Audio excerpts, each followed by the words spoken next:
आज महाराष्ट्राने जे पाहिलं त्यावर उभ्या जगाचा विश्वास बसणं कठीण आहे. पण जे घडलंय त्यांनी दिल्लीच्या तख्तापासून गल्लीच्या राजकारणापर्यंत सगळ्यांची झोप उडवलीय.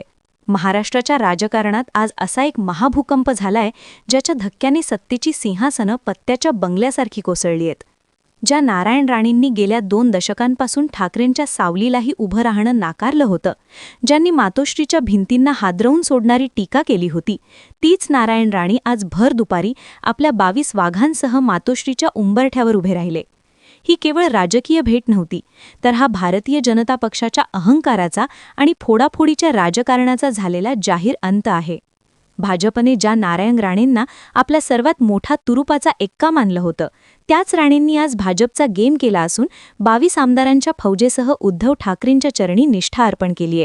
आजची ही घटना म्हणजे उद्धव ठाकरेंनी दिलेला तो गनिमी कावा आहे, ज्याची चर्चा पुढची अनेक वर्ष होत राहील.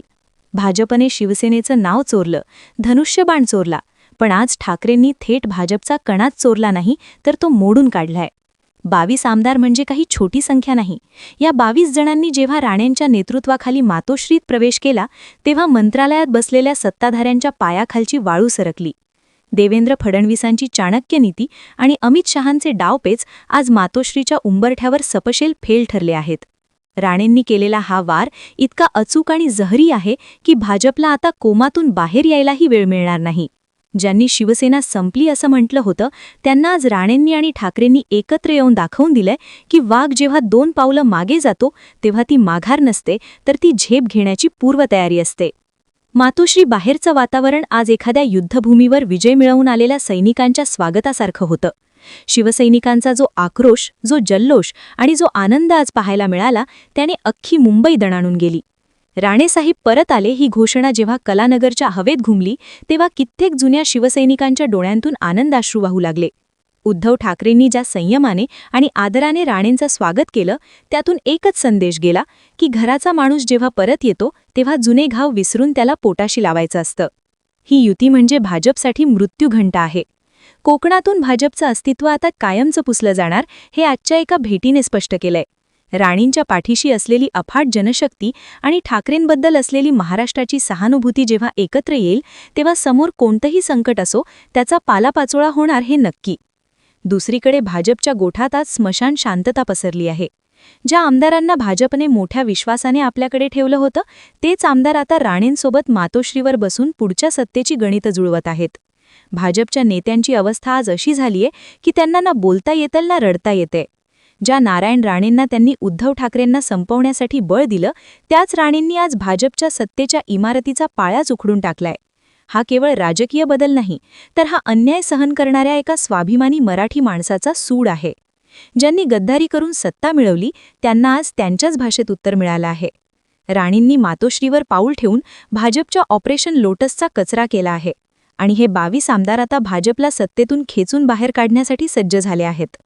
येणाऱ्या काही तासांत महाराष्ट्रात काय होईल याची कोणालाच खात्री नाही, पण एक गोष्ट मात्र सूर्यप्रकाशाइतकी स्वच्छ आहे की सत्तेचा रिमोट कंट्रोल आता पुन्हा एकदा उद्धव ठाकरेंच्या हातात आला आहे. राणे आणि ठाकरे यांच्या या महायुतीने भाजपच्या मिशन 48 आणि मिशन 160च्या स्वप्नांचा अक्षरशः चक्काचूर केला आहे. महाराष्ट्राच्या अस्मितेशी खेळणाऱ्यांना आता त्यांची जागा दाखवून देण्याची वेळ आलीय. आजची ही रात्र भाजपच्या नेत्यांसाठी काळरात्र असेल, तर मातोश्रीवर आज नवा सूर्योदय झाला आहे. ज्यांनी भगव्याशी प्रतारणा केली, त्यांना आज कळलं असेल की भगवा कधीच संपत नाही, तो फक्त उसळी घेण्याची वाट पाहतो. राणेंचा हा धमाका म्हणजे भाजपच्या विनाशाची सुरुवात आहे आणि उद्धव ठाकरेंच्या पुनरुत्थानाचा हा महामंत्र आहे.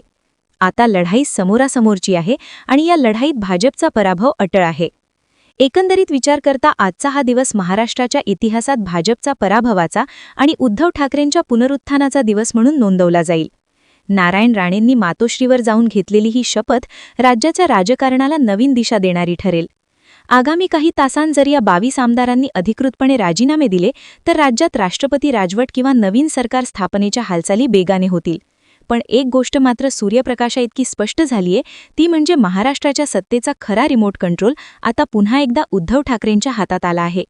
राणे आणि ठाकरे यांच्या या महायुतीने भाजपच्या मिशन 48 आणि मिशन 160च्या स्वप्नांचा अक्षरशः चक्काचूर केला आहे. महाराष्ट्राच्या अस्मितेशी खेळणाऱ्यांना आता त्यांची जागा दाखवून देण्याची वेळ आलीय.